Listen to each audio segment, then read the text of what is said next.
तो एक हाथ जयकारा हो जाए भैया। जयकारा शेरों वाली दा बोल शीतला मैया की।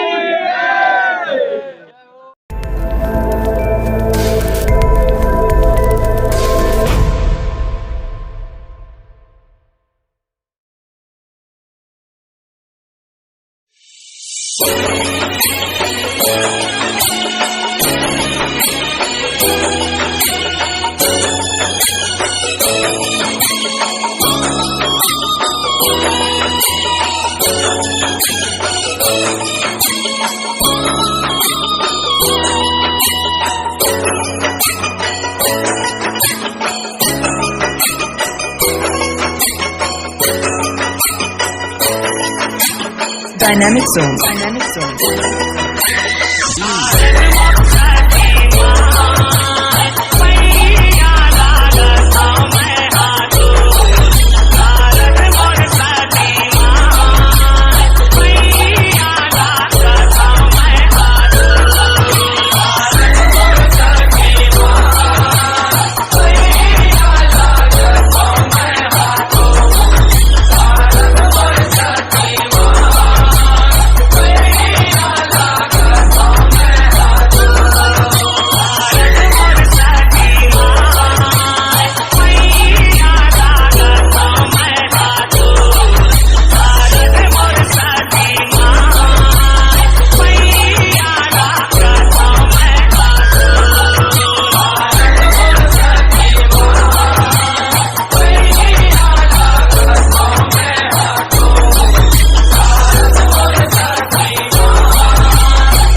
जी जंगीर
पहले मृग छाला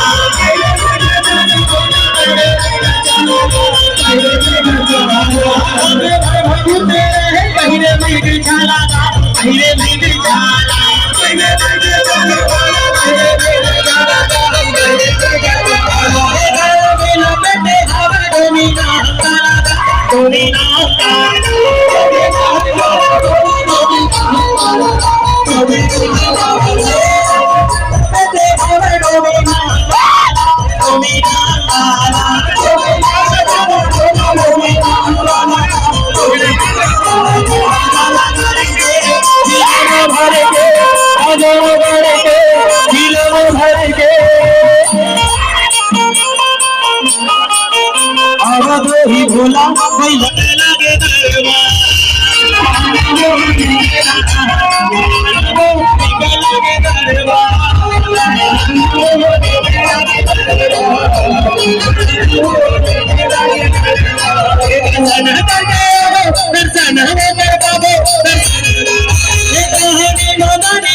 शंभू भोला भाला शंभू भोला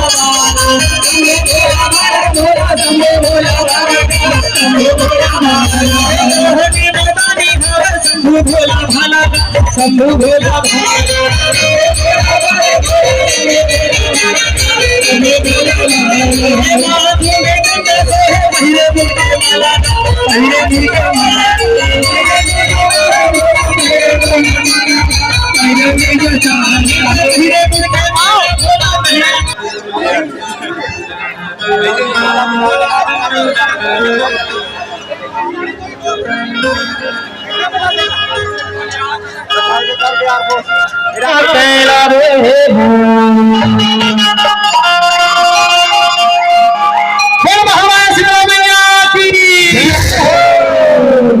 झूपत झूपत आवे भाई झूपत झूपत आवे भूखा तो भाई में आला तो भाई में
पठार वाली रानी माई सिया दे पठार वाले रानी माई सिया दे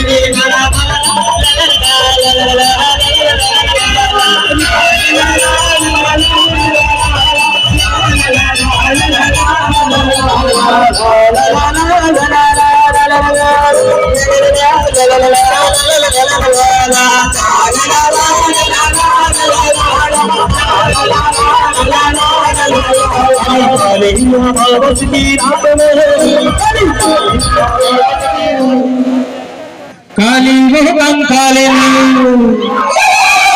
कल कल ही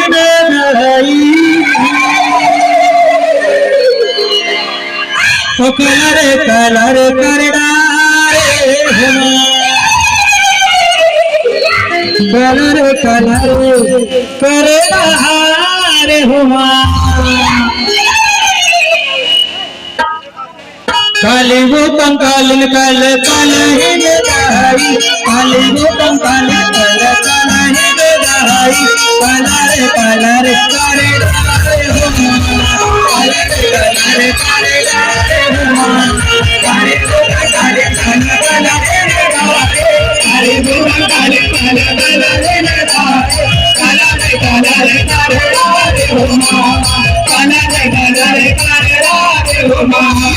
काली मोदम काले काले काला हिरे रहाई काली मोदम काले काला काले हिरे रहाई काला रे काले रे हो काला रे हो काली मोदम काले काला काला हिरे रहाई काली मोदम काले काला काला हिरे रहाई काला रे काले हो काला रे काले संगवारी भैया जो भी कार्यक्रम बाना प्रदर्शन कार्यक्रम संगवारी वो पूरा हो गया कंप्लीट भैया जौहर टाइप में मजा आ गई संगवारी में तो भैया मन से मिलो बाना वाले गुंडा वाले मान से तो भैया आप जय माता दी। भैया मोर नाम पुनीत राम सोनकर है और हम सबो भाई गुंडर देख रहने वाला हैं और हमारे टीम के नाम है जय माँ शारदा जस भाग सांगवाना परिवार बघवा परिवार गुंडर देही वार्ड नंबर 7 के रवैयन भैया हो। जब जब नवरात्रि पर्व आते तब 9 दिन ले माता जी के जागरण और विसर्जन के कार्यक्रम सांगवाना के साथ हम करते आथन और माता रानी के आशीर्वाद है जो निरंतर हमारे कार्यक्रम चले आते। और कई जन समझते भाई कि ये जो सांगवाना के कार्यक्रम है वो खेल हरे मजाक हरे, मजाक न हरे भाई। ओला भी हमन देवता की तरह पूजा था छत्तीसगढ़ में पूरा चलागन है जेकर जेकर घर देवता माना तो सब घर बाना रहे वैसने हमार बाना है जेकर हमन पूजा करते 9 दिन ले और माता रानी की सेवा करते। आप मन ला अगर कार्यक्रम लगाना हो तो गुंडर देही वार्ड नंबर 7 में संपर्क कर सकते हो भाई हो। ये चैनल में हमारे मोबाइल नंबर डले हुए है और भाई के चैनल ला लाइक कराओ, कमेंट कराओ, सब्सक्राइब कराओ। जय माता दी। जय एक हाथ जयकारा हो जाए भैया जयकारा शेरा वाली दा बोल शीतला मैया की।